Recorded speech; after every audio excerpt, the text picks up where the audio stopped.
Ridge confronts Nick in the office. The bold and the beautiful. Donna gives Taylor a reality check. Nick and Ridge butt heads, and Daphne returns. All products and services featured are independently chosen by editors. However, Soaps.com may receive a commission on orders placed through its retail links, and the retailer may receive certain auditable data for accounting purposes. At Forrester, Brooke tells Ridge she's offering forgiveness and a way to find their way back to each other. Ridge thinks it sounds like an ultimatum. Either he comes back to her, or she'll bring Nick to Italy. Brooke complains about how hard it is to work with him knowing he's with Taylor. "You love me more than her," she declares as Nick enters. Well, what did I walk in on here? Or do I need to ask? Nick keeps poking his nose in as Brooke and Ridge discuss a missing silk order. Brooke asks Ridge to give them a minute, and Nick barks. Set sail, pal. Ridge exits, and Brooke takes a call. Nick steps aside and calls someone to hold a container of silk for Forrester Creations. After, Nick reminds Brooke about his offer to show her Italy his way. He wants to get her on the water and take her to the Isle of Capri. Brooke giggles that it's gorgeous. Nick tells her anything can happen. At the Forrester mansion, Steffi and Taylor go over how relieved they are over Liam's surgery and recovery. The mass on his brain is gone. It's truly a miracle. Taylor wonders if it would be too much to ask for another. Imagine if Brooke decided not to go to Naples with Ridge. Steffi doesn't want Brooke going on the trip either, but Eric and Ridge do. Taylor knows Brooke gets a lot of attention overseas, and it's good for business. Steffi understands her mother's frustration. Taylor loves and respects Eric, but she knows he'd rather see Ridge reconcile with Brooke. Steffi doesn't want her mother worrying about Brooke. Taylor's seen the way she can manipulate Ridge. She's using Nick to provoke him.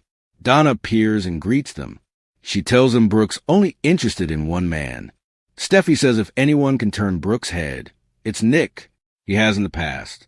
Donna gushes about the effect her sister has on men. Taylor thinks Nick could have the same effect on her. Does Donna not think he could sweep in and woo her? Donna thinks it would be a mistake. Brooke still feels connected to Ridge. It's no secret she hasn't given up hope for a future with him. She wants Brooke to be happy. Sorry, I just want her to be happy.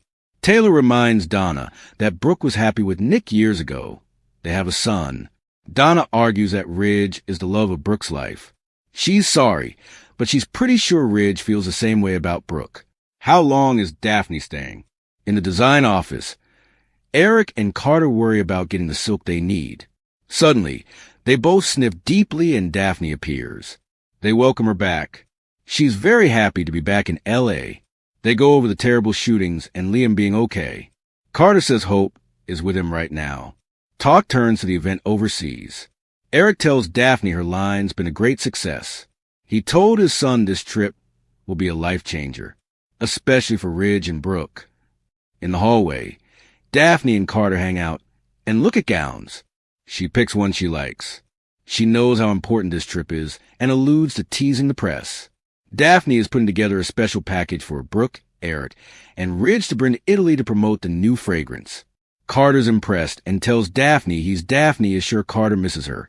She's missed him too. She's just surprised he said it. He reminds her they're friends and he's happy to see her again. Daphne points out it hasn't been that long. He asks how long she's staying this time. Giving him a peculiar look, she muses. We'll see. What's Ridge's problem? In the design office, Ridge complains to Eric that Nick is there. He told him to leave, but Brooke wanted a word with him. I don't want him to come to Italy with us, he exclaims. Eric thinks his son should dig deep to see why Nick gets to him so much. Ridge growls that he's a self-serving bastard. That's why. He gets a call and finds out that his man has found a silk shipment. It's with Marone's shipping company. Ridge disconnects and tells Eric, he's messing with us. Ridge barks that he talked to Nick about the silk, and he never said a word. He's messing with their business and thinks it's a big joke. Eric says first it's the silk, and next it will be Brooke. You've got to stop him, Ridge. In the main office, Nick tells Brooke that nothing compares to the beauty of Italy. Let's enjoy it together. She reminds him this isn't a vacation. He can make it into one. Nick recalls that she loves being on the water just like him. Nick gushes about the magic of it all and tells her that Italy loves her too. Does she really want to be in a bunch of stiff meetings? She could see Italy with him and make a little magic, kid. Brooke giggles. Brooke tells Nick he's painting a beautiful picture. Nick wants her to understand how he feels. She's flattered. Ridge appears and confronts Nick about having an agenda. He came for lies and deceit like he always does. Ridge tells Brooke that their silk is on his boat. Nick smirks that he tried to tell him he had business there, but Ridge wouldn't let him speak. Brooke asks Nick if this is true. Nick says it's not the way Ridge means it. He pulls out his phone and authorizes a release of the silk. Ridge tells him he's starting to piss him off.